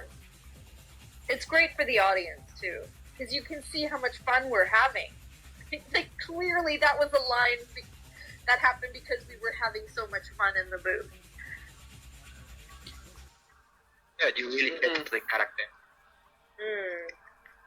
So as well how much you play the character, because being the character, thinking like them, and thinking your mind with all this, it just shows that, well, as Alberta said, let's put that. Yeah. Definitely. By the Miss- way, how do you feel about your works with anime? Like, you did a lot of anime, right? I'm sorry? You work with voicing anime, right? Like a lot of them. How do you feel I about have. that? Anime is a really difficult job because you don't have a lot of freedom. You have to match to the animation that's already done, and the writing is written in English in a way that people don't naturally speak because it has to match the Japanese voice flat, the mouth flaps. So it always feels forced. Recording a Japanese video game is not the same as recording for anime.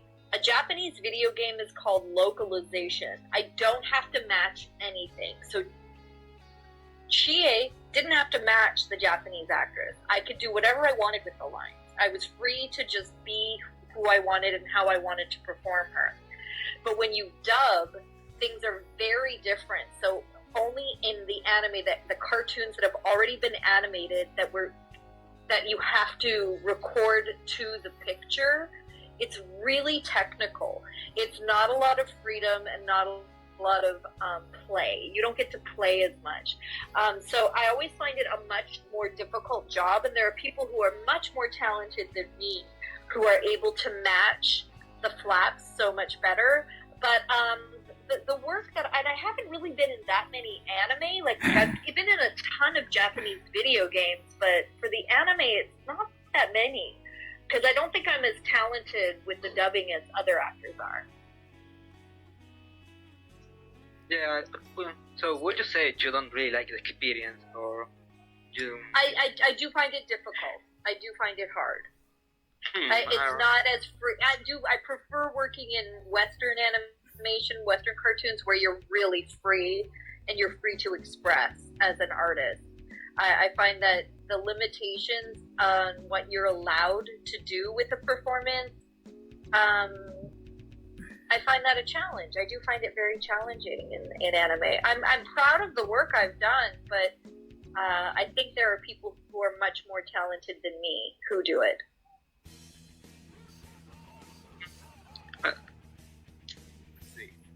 So speaking of that challenging, how was for the Persona 4 anime? Since with all this scenario with being a little challenging dubbing anime, how was it with the It Persona was 4 anime? hard. It was really hard for more than the reasons that you know, because the video game was recorded. All the video games were recorded with one recording studio.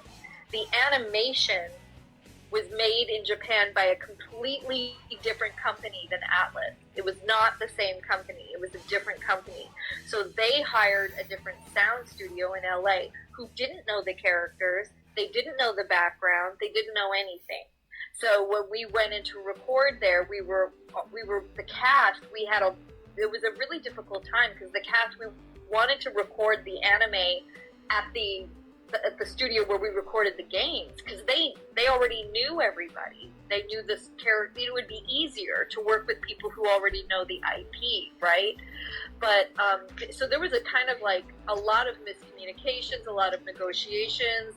We almost didn't want to record it at all because it was such a challenge. So recording it, we ended up recording at the other studio, the studio that doesn't know the games at all and didn't know our characters at all. And it was a challenge, and it was a great director. The voice director was fantastic, but she was very limited because she didn't get any information. And so it was a challenge for me because I felt like they really missed the boat with Chie on the animation, and it was clear in the anime that the people who made the anime didn't play the video games because they had Chie chasing noodles the entire time, and I'm like, how come there is no meat in this anime? Like, Chie likes to eat meat, and you've got her just eating noodles? Like, what? Did you guys even read the... so it was, I found that to be really hard. It was a really hard thing, because it was also, we didn't...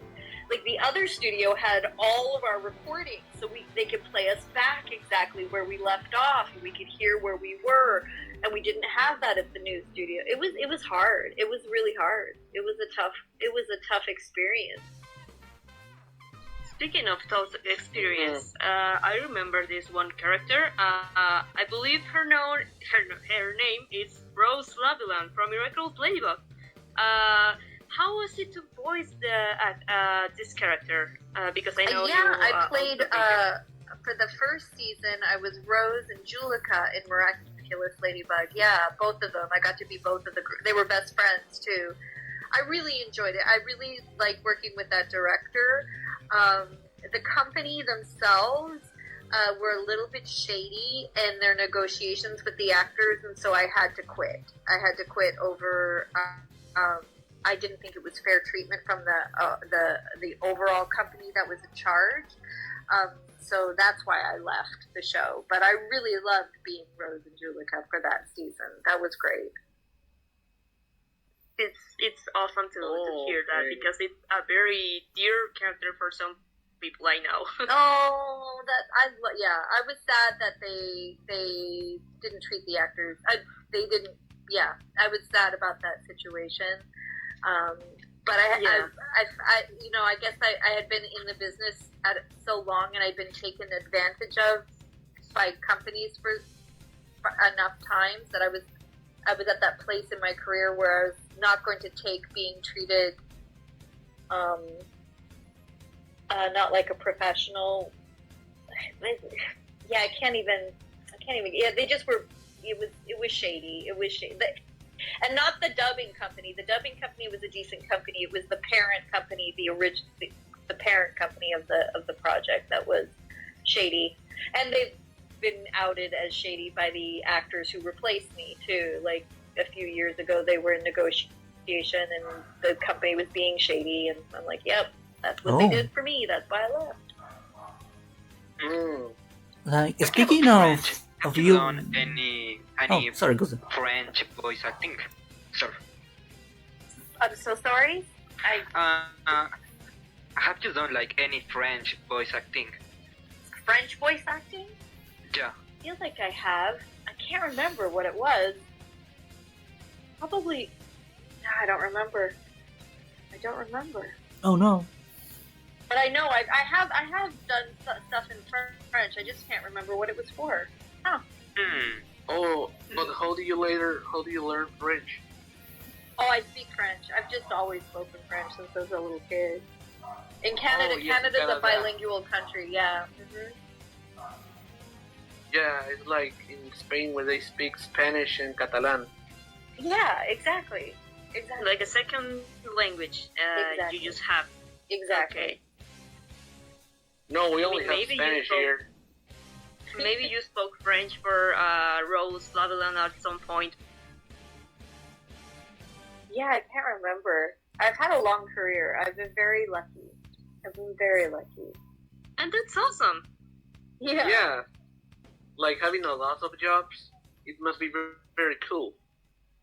It looks like a lot of jobs, but sometimes it doesn't. Like, it's an illusion, right? So, I might work maybe 4 recording sessions a month since 2020, and that's a lot. So it just looks like a lot on the resume because I've been acting for 30 years, but I'm not as busy as you would think. Mm-hmm. I stay busy doing other things. Yeah. Like the theater show and stuff. And at some point of your life, have you been thinking to retire? No, who has retirement? I don't have any money to retire. No, Come on, they don't Mari. pay us. Like, how much do you think actors get paid? We do not get paid to retire. None of us have retirement. That's not a thing. Nobody has that kind of money. Okay. Like let's go beyond retiring. Maybe some characters. It's an artist life. Maybe let's go sometimes Yeah. to characters that you, Erin, have lost. Like, I remember, because I played the game Fire Emblem Heroes, you voiced a character named Olwen. Oh, yeah. But when Olwen later got a new alternative costume with new voice line, she had a new voice actress, and I was surprised. Like, where is Yeah, I Erin? didn't understand that. I don't understand. Yeah, no, I get shocked half the time. Like I was Alwyn and Tanaka, I think, and then I got called. Like, I don't understand. I've been, and it was the same with I think Puyo Puyo. Oh yeah, you're a I- gothic. You're a gothic in Puyo Puyo. Yeah, I love that played character. a bunch of characters, and then the next time they had a game, and I came back, and they were like, "Oh, you're playing so and so and so and so," and I'm like, "Okay, but wasn't I also Carbuncle?" And they're like, "Oh, but we're not having you be Carbuncle." I'm like, "Okay." You lost I don't know Carbuncle? why. No. Dude, I don't know. I don't understand. I don't know if it's just they don't remember who they cast the first time. That I has don't to be, know. that has but to that be. happens all the time. It happens all the time. Was maybe any particular role that you hold dear, but now you couldn't come back to, and would like to come back?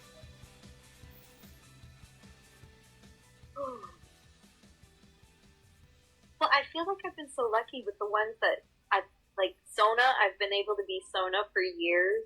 I've been able to be Ural from World of Warcraft for years. They keep bringing Ural back, which is so cool. I've gotten to be Chie for a number of years. My character is in Talos Principal. I've gotten to play again, which I didn't think I would get to. The Bow and Storybots. Look, I have no idea if Storybots is going to make any more shows, but if I could only pick one of my characters to keep playing and to keep going, it would be Bo from Storybots. I would love to do that till the day I die. In fact, I would like to die while playing Bo. I want to die in the booth playing Bo. That's what I want. Oh, Bo must be such a cute character. After this, I have to watch Storybots in English dub, of course. I have to watch. So cute. It's so cute. It's so funny. I love it. It's so wholesome, and it's so, and you learn stuff. You learn so much. It's so great. I love it so much. Yeah, I got nominated for an Emmy for that show. Oh yeah. We totally have that into Oh, yeah, account, we saw and we actually have a surprise for the end. Oh yeah, we have a gift for you. Yeah. A little something. But right now, I think Luminary wants to ask you something. Yeah. Yeah. Well, last question. What kind of advice will you give to someone interested in becoming a voice actor? Oh, please, please, please. Play make-believe. Play make-believe. Play pretend. Just take your friends and play act. Just have fun. Create characters or start with characters that inspire you and play. Acting is about being the character, so just play. Take the time to give yourself process. Let yourself be bad. Let yourself just have fun and be silly and be bad and enjoy it. Give yourself time to grow and develop as an artist. There's no such thing as going from 0 to 100. You need to put in the hours, and I don't care whether you're an actor, an artist, a musician. It takes hours and hours of doing the thing. You have to practice, and practice should be playing. It should feel like you're a little kid and you're playing cosplay or make-believe. Just play. That's my advice. I believe That's such a that fun will advice. be- That's will such a come fun in advice. handy for future voice actors because I believe some people in the audience, even some friends of mine, are aiming to become voice actors one day. So Awesome. hearing words like that, I know they just mean a lot to them. Oh, good. I'm excited to work with all of you. Amazing. It's amazing. Anyway, And right now, Erin, we have almost like just 1 minute away from it, 2 hours of the stream. And we would really like to thank you for the Wow. opportunity. Like, really. We have been so excited from the moment Omar contacted you. This. Omaruto. Yes, Omaruto. Omaruto Yeah. made the first contact, and we are really thankful for that. And we are thankful for you to join us today. I think this has been a wonderful experience for all of us. Is there anything else someone of my admins would like to add? Well, I'm just so thankful that you guys, made the time for me and invited me on your show. I hope it reaches the people you mean for it to reach. And I'm so grateful that people are still interested in Persona and the Atlas characters and Shin Megami Tensei. I'm just so grateful. So thank you so much for having me. Thank you so much for your very good questions. Such great questions. Oh, you It flatter was us. lovely to meet all of you. It's been a real pleasure. Thank you for the interesting conversation. You flatter us. We don't Yeah. deserve you, Erin. We don't deserve you. Yeah. Also, a thing. Before we end, I made a gift for you, in the name of all of us because we are so honored and we're so grateful you're here. So we have something for you. Green.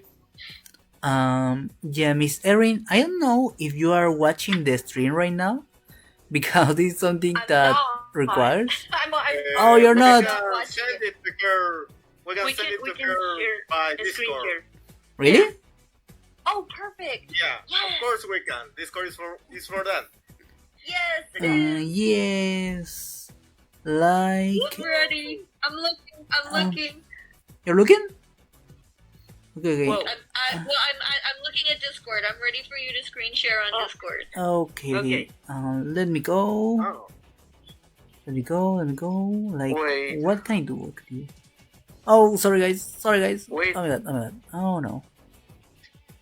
Wait, I think I have it right here. Really, Omar? If you have it right here, you will be a really lifesaver. Do you guys want me to send it to the Discord so you guys can screen share it? Who do I have to send it to? So you.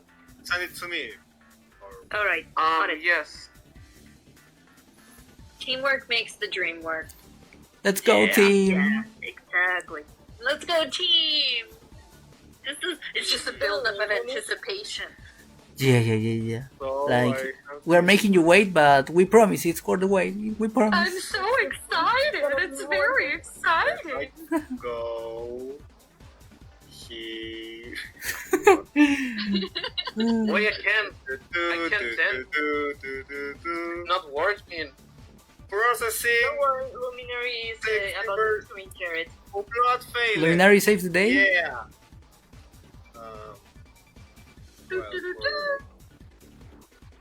Sorry for the waiting. Erin, can you see the text chat in the voice chat?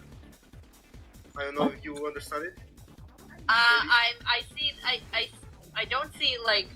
I'm in the voice chat. Yeah. I mean, I could yes, screen share it. Yes, I see it. Oh, wow. Oh my gosh, that's so beautiful. I'm so glad you like it. Wow. Oh, it's gorgeous. Oh, thank you. Oh, that's so pretty. Thank you. I am shaking right now. I don't know. Oh, it's so beautiful. Oh my gosh, what a wonderful memory to have captured for me. Oh my gosh, that's so amazing. Thank you so much. What a No great, worries. beautiful. I You're my such best. a terrific artist. Wow. Really, wow. Damien is You made me look a much great more artist. We are beautiful. Thank you. we're so happy to have him glad you here. like it. Yeah, if you want, I can. How do I say it? I can't even talk. I'm dying. Relax, damn it, relax. Relax, I mean. Yeah, what I meant to breathe, say was calm I down. can send you the drawing. It also comes with no background in case you want to change the background in the future, but I can send it to you by email later if you want. Oh, I'd love that. I'd be honored. Thank you so much for taking the time. Oh, wow. It's just so pretty. Thank you so much. Thank you. It means a lot to me because I remember telling the guys like I'm making this drawing and I was like I know I am aware I know she will see it so I need to put my best on this because it means a lot. It is not every day that you are in a Discord call with a voice actor, let alone a voice actor from a game franchise. I love so much. We all love Persona. The page is called Te quiero mucho. Porfa, no juegues Revelations Persona. We have such a long name. point. We have such a Good long point. name. Sorry. It's okay. Yeah, It's all sorry. good. It's okay. It's very accurate. Oh, thank you. We're glad you like it. Thank you We guys so much. What a wonderful gift. I'm so honored. with that. So you have a great time. And with that, I would like to end things here. Like, thank you, Erin Fitzgerald, for your time. Thank you, everyone who came here, and thank you, all of you guys that were interviewing her with me. I was the one who made this page, but I wouldn't have gotten so far. I wouldn't have gotten here today if this wasn't for you. Thank you so much, guys. And now we end the stream. Thank you. Is there something you would like you to so much, say, Erin. Erin, to the fans? Like, Muchas I don't gracias, todos mundo. Thank you guys so much. I'm so grateful for all of your support for all of these years. It means a lot. Yeah, I wish the best for all of you. Thank you, Do you Erin. want Thank to you. say, like, goodbye with the Chia voice or something? Remember, you gotta eat more meat. It's so important. It's so important to eat meat. It really Yeah, it's so is. important to To eat build meat. a strong body. Yeah. We love you, Erin. This was an amazing opportunity for everyone.